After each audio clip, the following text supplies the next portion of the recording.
Jesus, which commandment is the first of all? You shall love the Lord your God with all your heart, and with all your soul, and with all your mind, and with all your strength. The second is this: you shall love your neighbor as yourself. There is no other commandment greater than these. I said these words a long time ago, but they are still just as true today as they were back then. The most important thing we can do is to love God with all our heart, all our soul, all our mind, and all our strength. We should spend our whole lives loving God with all four parts of who we are. When we love God like this, it makes it easier to love our neighbors as much as we love ourselves. But I hope that you will keep on learning new ways to love God with all your heart, soul, mind, and strength. Stay focused on these four things and keep growing together in love. This video is entitled The Greatest Commandment. I'm not a big pusher of religion, but religion is based on truth. And what does that have to do with emotional release, which is kind of like the core of what this video is about? This is sort of like an introduction to emotional release. Well, it goes to what is God? Who are you and what is God? And in my very first video, I said that separation is the cause for so much suffering, pain, anxiety, depression. When we're separated from ourselves, when our head is separated from our feelings, or our head is separated from our heart, this is not easy for human beings. It's painful. And when we separate, when we have an identity, remember I talked about identity. Identity is a kind of a separation. It is a phantom self, a cartoon self, an image of how things are supposed to be. So the greatest commandment is to love God with all your mind, all your heart, all your soul, and all your strength. That's your spirit, heart, will, and all of your body. But there's more to it.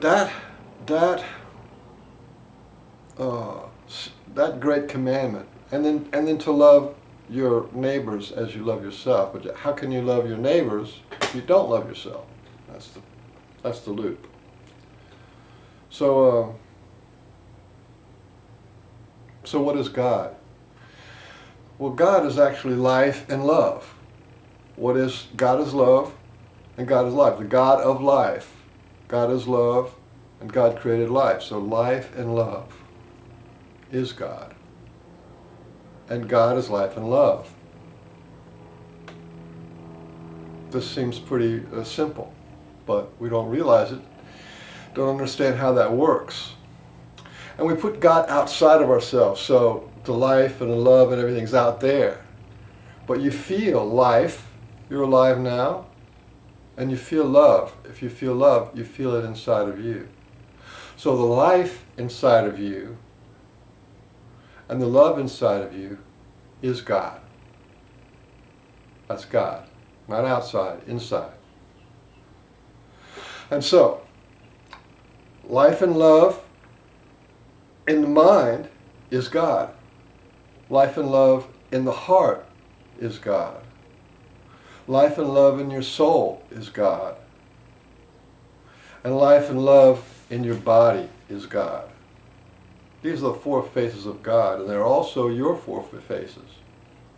And whenever you're separated from, the separation from life and love, if your mind is separated from life and love of the heart, of the soul, of your body, then you're not in the full the full face of who you are.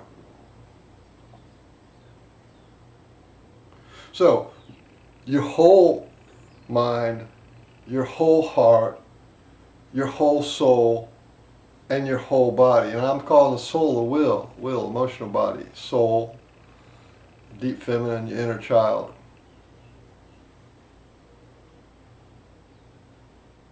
So, what causes the mind to separate and say, it's only up here, and not connect?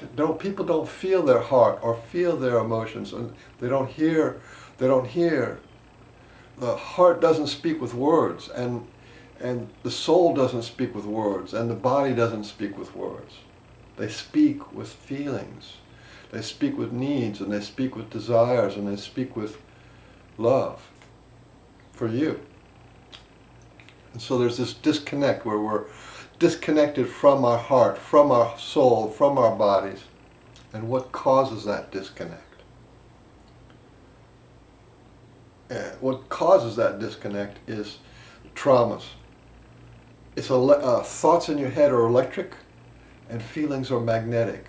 So this electric charge goes through your body when you have trauma, or when you think too much, or when you're anxious, this electric charge going on there, or you're depressed, this electric charge.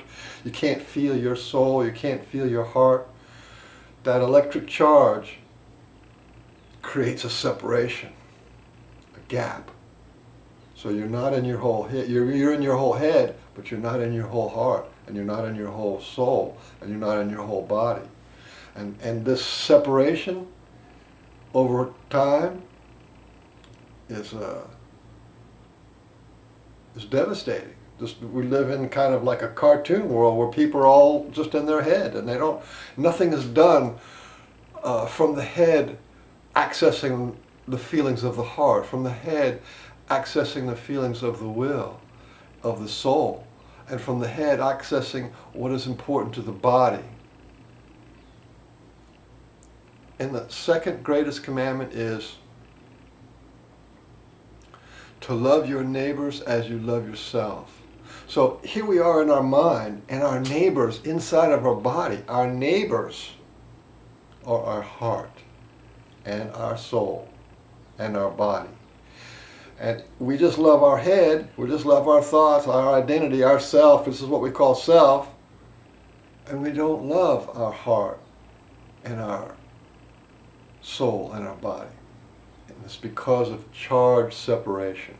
I'm going to show you something that nobody's ever done before, first time in history, to show how the electric charge, thoughts are electric, remember?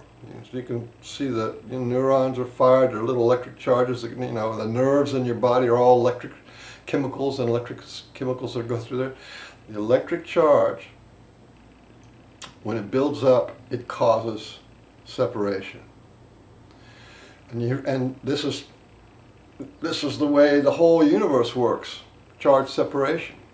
It's what makes the world spin around, what makes the whole galaxies spin. And what is love is the balance.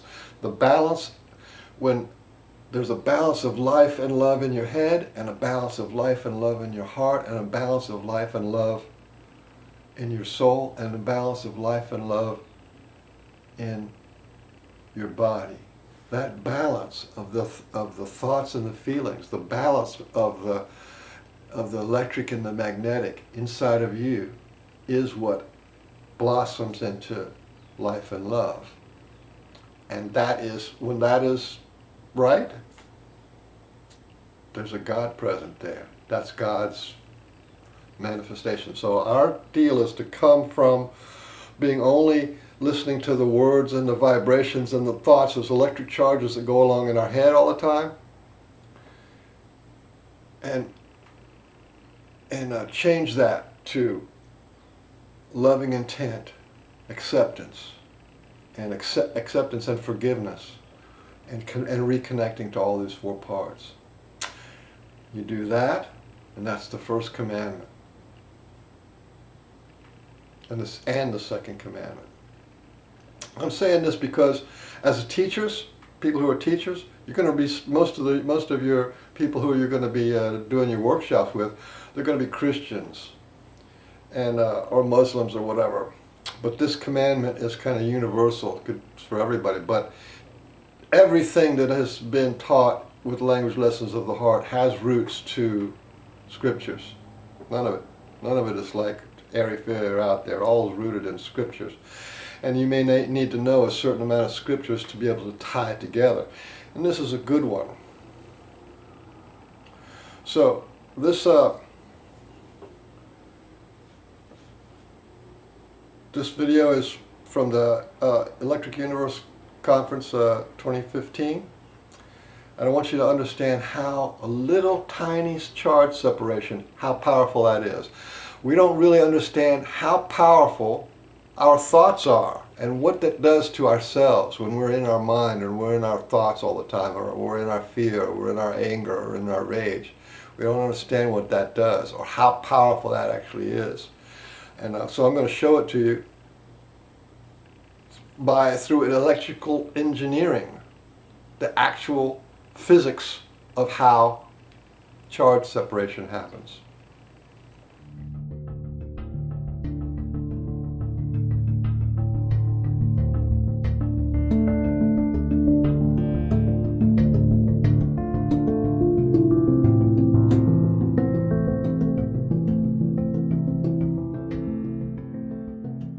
Okay, so when I concocted this title, I kind of realized that what makes the world go round, well, what's the world? What I really meant is the earth. And that's something that we don't often think about, the driving force that makes the earth rotate. And in fact, all of this came from the book that David mentioned, The Fourth Phase of Water. And today, let me just begin by mentioning some of those properties. The first one is that when water, and you can see the water, I think there's a, let's see. So this is water that you see here, and next to the water is some kind of hydrophilic surface. And what we found is that when water meets the hydrophilic surface, it builds this huge zone. This is not one or two molecular layers, but up to millions of molecular layers of water that actually changes its properties amazingly. And we call this, because the properties are so different, we call it the fourth phase of water. And one of the features that it has is that it's got negative charge. And the region beyond that has positive charge. We call it the fourth phase, and sometimes we call it the exclusion zone, because we found that this zone excludes practically everything from it, just like ice. It moves out into the region of ordinary bulk water. So because this region is negatively charged and this region is positively charged, you can actually put an electrode in here, an electrode in here, and extract current from it. So that's one of the interesting features of this. Another interesting feature is where the energy comes from to build this zone of water and to separate the charge. It comes from light. This was rather a surprise to us, but we found that if you expose the water to light, what happens is this exclusion zone, EZ, exclusion zone, fourth phase of water builds, and the charges separate. So we found it really interesting that light, that sunlight, for example, is the energy that drives the buildup of this phase of water. So what I want to get to toward the end of this talk, and I'll give you a punchline, is that I'm going to suggest to you that the wind blowing over the earth is actually what's responsible, at least hypothetically, a speculation, for keeping the earth rotating. And then, of course, the question arises, well, okay, so I'm suggesting that the wind is responsible, but what gives rise to the wind? That's another topic that I bet not too many people have thought about. And I'm going to be suggesting to you that the wind actually comes from charge gradients, lateral gradients of charge, particularly positive charge in the atmosphere. So that's where I'm going. And the way I'm going to do it, I'm going to answer a series of questions, and the list is here. First of all, when we think of charges, charges can exert force, repulsions and attractions. And I think most of us, maybe with the exception of the people here in this audience, don't really think of charges as having really powerful forces. We think, we touch something, we get a shock, and okay, but we don't think of really strong forces. So the first question is, how strong are charge forces? If you got a plus and a plus near one another, is it weak? Is it strong? Next question. Where on the earth do charges hang out? Okay, and I want to talk about the earth itself and the atmosphere and the charges that we find there. And the next question, which you could have surmised, is, are there really gradients of charge that we can identify? And then can charge gradients really drive the prevailing winds? And if so, can the prevailing winds spin the earth? Okay, so the first question, how powerful are charge forces? Well, one of the phenomena that got me started is something shown by our previous speaker, Don Scott, in one of his books, and that is, if you put a proton next to an electron, let's say at a distance d between them, there are actually two forces that you can think of. The first one is the obvious one, which is the attraction, the electrostatic force. But also, since the two have mass, there's a gravitational force. And the question is, okay, which one is stronger and by how much? And I'm sure most of you will of course, guess that the electrostatic force is larger than the gravitational force, but by how much? See, so that's a question. And the answer turns out to be 10 to the 38th. It's not trivial. It's a huge amount. But I think most of us don't really understand what 10 to the 38th really means. We can understand 10 times or 100 times or 1,000,000 times, but 10 to the 38th. 10 to the 38th is something like the schematic shown here. If you take a proton on the upper left and consider the diameter of the proton, okay, and then consider another distance. If you look at next to the last panel there, you see the solar system. And if you take the distance from the sun to the edge of the solar system, take the ratio of that distance to the diameter of a proton, that's only a mere 10 to the 19th. We need 10 to the 38th. So we're talking about the ratio of the size of a proton to the distance between us and some distant galaxy. That's 10 to the 38th. It gives you some idea about how strong the forces are, the electrostatic forces compared to gravitational forces. Okay, here's another example. You take two copper balls sitting on top of one another, and you start removing electrons from each one of them. That, of course, leaves the two copper balls positively charged. And so the question is, well, how many electrons do you need to remove so that the top one levitates?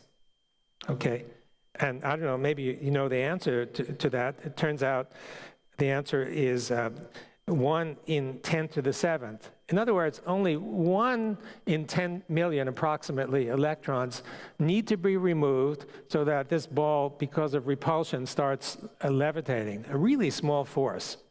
Another example, you take a light bulb, take one of the old-fashioned 120-watt light bulbs, and the current goes through the filament, right? And if you could, suppose you could capture electrons, and capture, let's say, 1 second's worth of electrons running through that filament. And suppose you could take that and compress it into, just like a sort of a nucleus of positive charges, you compress it into a dot. And you put one of those dots down at the bottom, resting on the ground, and the other one 1 meter higher. And so the question is, in order to prevent the levitation, and to keep it where it is, how much weight would you have to put on that? Anybody want to take a guess? Lots. Okay, thank you.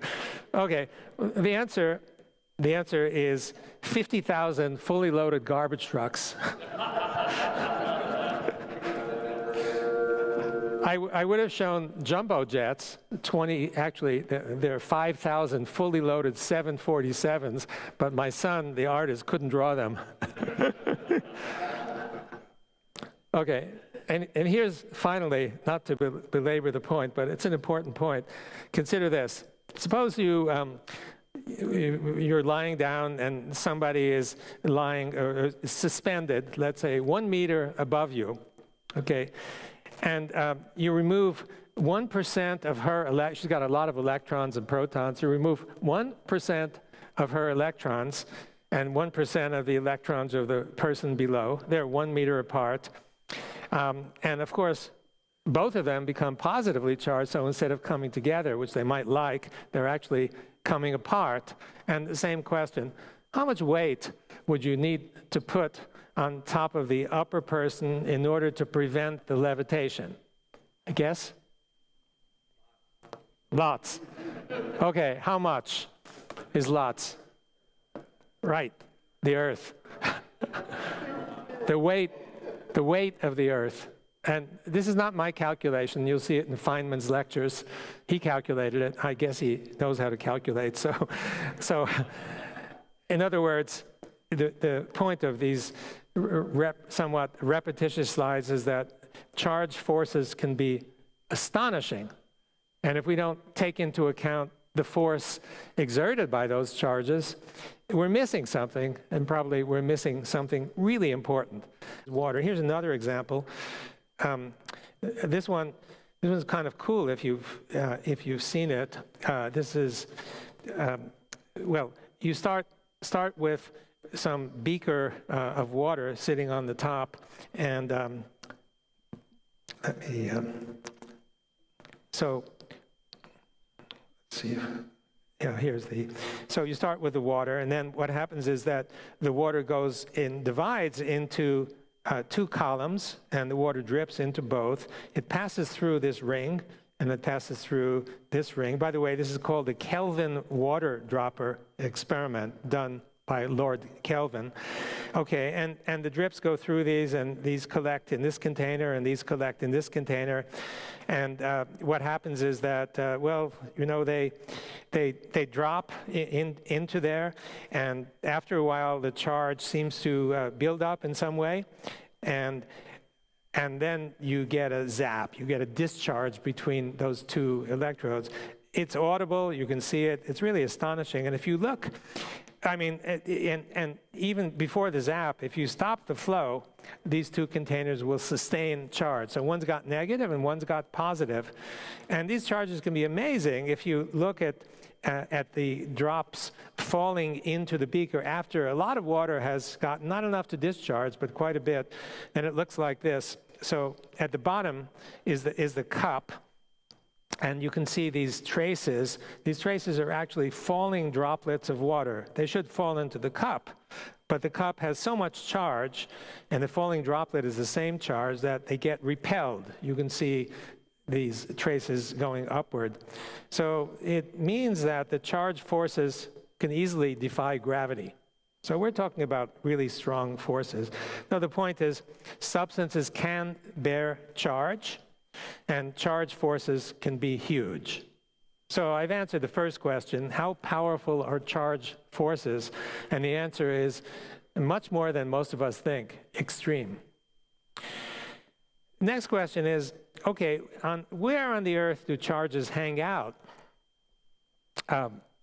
And it's known, it's well known that there's an electric field. I remember when I was told that there's, you know, I come from a different field. I don't know what most of you people have known since childhood. And a Russian colleague of mine who was working in my laboratory one day just happened to ask me if I knew anything about the Earth's electric field. And I said, what are you talking about? You mean magnetic field? He said, no, electric field. And he said, you don't know about it? And it was kind of amazing. He said he grew up in Russia, of contemporary age, and he said every middle school student knew about the electric field of the Earth and the negative charge on the face of the Earth. And I guess in this country we don't learn that, or at least we didn't learn that. But anyway, it's well known. It's in the textbooks, especially the textbooks from 50 to 100 years ago. The electric field is about 100 volts per meter at the surface of the Earth. And there must be, therefore, some negative charge on the Earth and positive charge somewhere up there. So essentially, the point is that the Earth somehow bears negative charge. And again, back to the health issue, some of you may know that it's now advocated by people in alternative health or any kind of health to just walk barefoot on the beach.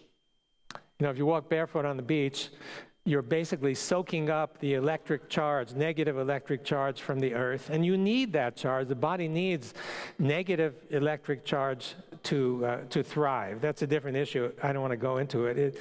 So it's called earthing or grounding, depending on where you come from. So let me start back to front. You live on the Earth. The Earth is negative charge. And the sky is positive charge. And it is good to live on the Earth. You know, being with the Earth, being nature is really good. And we live on a really thin crust.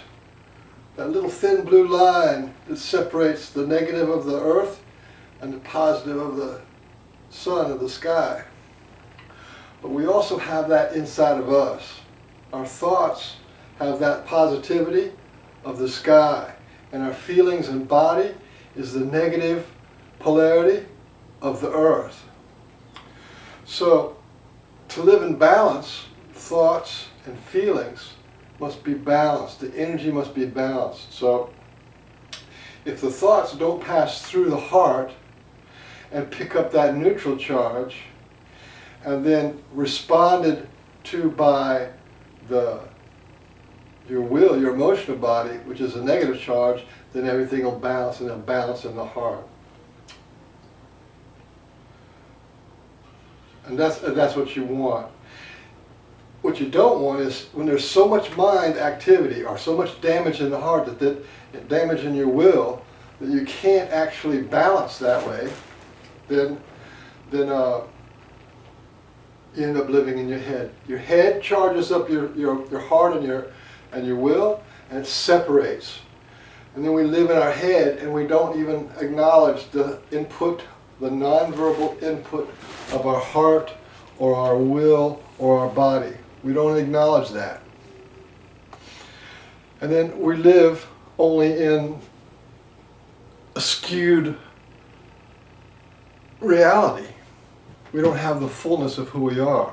And if you remember back in the beginning of this video, who we are is, you know, the light and life of your mind is God. The light and life in your heart is God.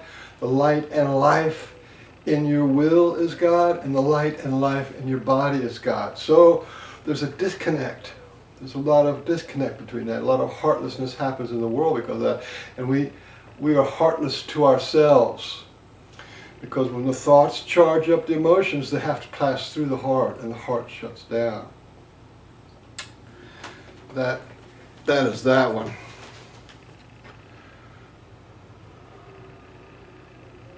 Now, the part of the video where it talks about the charge separation. The charge separation where we have the water dripping down in these two containers. And then the containers get filled with water, but the charge separates. Yeah, and this happens inside of us because we're mostly water. The charge separates, and the charge is so strong it'll actually make an electric spark. And inside of us, that electric spark is our emotional traumas and dramas that happen. And so the separation, when the mind is separated from the dramas and traumas that happened to us in our childhood, it creates a gap there. So we live in our head, and we don't connect to or put the light of love down into our emotional body. And when that happens, the emotional body gets charged up with this too much of one energy and not enough of the other. Then when something happens, you have an emotional outburst, or you're perpetually in fear of too much thought, or whatever it is, and then that separation can cause great depression, great anxiety, great sadness, that you're separated from the rest of your being and you don't even know, because your heart doesn't talk with words, your body doesn't talk with words, and your will, your emotional body doesn't talk with words. They talk with feelings and sensations and urges and inspirations, but they don't talk with words normally. So we only live in the world of words, and we're like 1/4 of what we could be. But that zap business, that happened because of trauma, and that got recorded. Remember, your thoughts are not only electric, yeah, they're electric, but they are recorded in your emotional body, which is magnetic, like a disk, that like a hard drive. It records magnetically. So that trauma is recorded magnetically, and you repulse from it. That's why you live in your head and not in your heart, or not in your emotions. They're meant to balance. Then we go back to that image of the man and the woman. Well, your spirit is the man and your will is the woman, right? Positive charge and negative charge. But that is also out in the world. The man is the positive charge, and the woman is the emotional charge. And if the separation happens between the man and his inner self, and a woman has separation between her thoughts and her feelings, then it's really just two thoughts, two brains, two minds trying to make a relationship. And that always repels. Like repels like. Opposites attract. So even though you're attracted to the opposite, you're repelled by the sameness. Yeah? That's why relationships have such a hard time, is because of this disconnected happiness, this charged polarity, separation, the separation from the unified self, from all parts functioning properly. This is why emotional release is so important, because that's what changes the actual charge. When you scream and cry and rage out, that changes the charge. Your mind stops and allows your heart to express, your feelings to express. The mind just listens, and everything will reach back in balance. It's noisy, but then what happened to you was pretty noisy. Now, the reason why I'm saying this is because just very tiny, tiny, tiny thoughts, it doesn't take much to upset the balance. So things that are going on in your subconscious, like when I was saying about doing the judgment and denial release, these little thoughts, release a judgment of I'm not good enough, or I don't deserve love. These little thoughts have enough charge in them that'll separate you from the fulfillment of who you are, from loving your life. These little thoughts. And little thoughts are recorded in the magnetic polarity of your will. So you go in and find where the zap is, where the pain is, and allow that to express. The words come out, you change those thoughts, you love and accept them, release them, and replace them. And that changes the polarity of your whole body. Changes everything. You do that over and over and over again until all the charge is gone. You're charge neutral. When you're charge neutral, you don't have to forgive anybody on the outside. You don't have any grudges, you're intact, and you're much better protected. Because the thought of I'm not good enough or I don't deserve love is only very conditional and small. And you've taken that small window and try to see the world. But when you do all the replacements and the emotional release work, you see that you're much bigger, much bigger, much bigger. And these things that you haven't been listening to, your heart and your emotions your body haven't been listening to them and taking them into account and allowing them to be an equal partner, they turn out to be great, huge.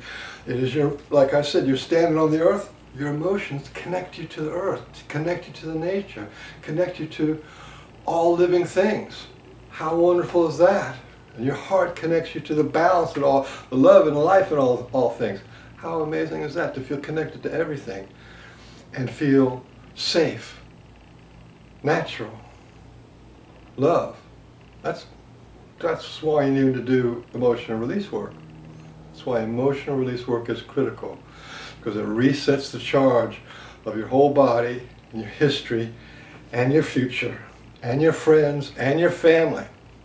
You do it yourself, and that charge goes out, goes in and down, up and out. So I'm going to end this video with a little God is in the neurons, just to try to let you know how powerful the actual forces are of a thought. It comes just a single thought, or when somebody shamed you, or when somebody hurt you, or traumatized you, or neglected you, or abandoned you. These things are so powerful, but they are also very simple. It's just a charge. You know, and it wasn't true. What was true then was not true for the whole of your life. You go back and vibrate that feeling back into reality, and it releases the charge, and the charge becomes neutral. Thoughts and feelings, positive and negative, are meant to balance in the heart. Self-love is where it's at. The end of pain and the return of life-loving life. And when life-love is life, that's about as good as you're going to get. It's also the most natural state, really. Like when you're completely at ease and relaxed and living in this world, it's very natural.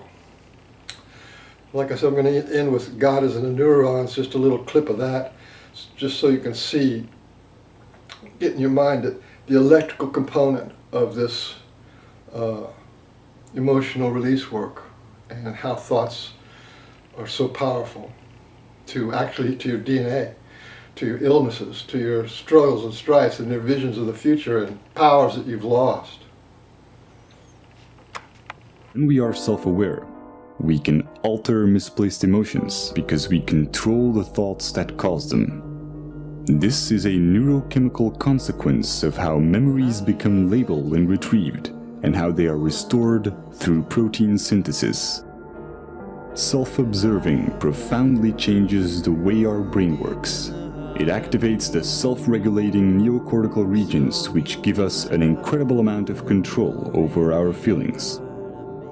Every time we do this, our rationality and emotional resilience are strengthened. When we are not being self-aware, most of our thoughts and actions are impulsive. And the idea that we are randomly reacting and not making conscious choices is instinctively frustrating. I'd like to remind you about the greatest commandment. This is kind of like the theme of this whole video, was the greatest commandment. And that is to love the God of life that is within you, with your whole mind, your whole heart, your whole will, and your whole body. And then the second is to be able to love your neighbors as you love yourself. And that's really what Language Lessons of the Heart is all about, actually. And you can't love your neighbors if you don't love yourself, and you can't love yourself if you're not complete with yourself, or if one's part of yourself is suffering, in denial, and hurting, and another part of yourself is okay. That's not love. So this is like the first introduction to emotional release, and maybe I'll make a couple more videos on perhaps how to do the process, but this is the fundamental start to the importance and the power and the significance of doing emotional release work. It is divine, it is holy, it is sacred, it is unified, and it makes you whole, makes you sacred, makes you divine.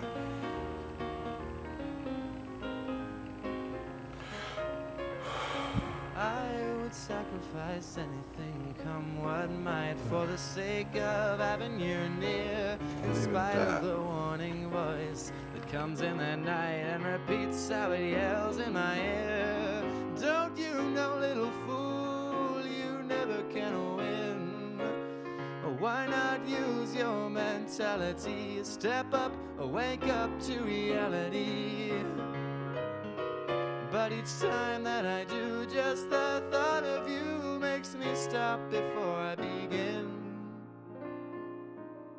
'Cause I've got you under my skin. Yes, I've got you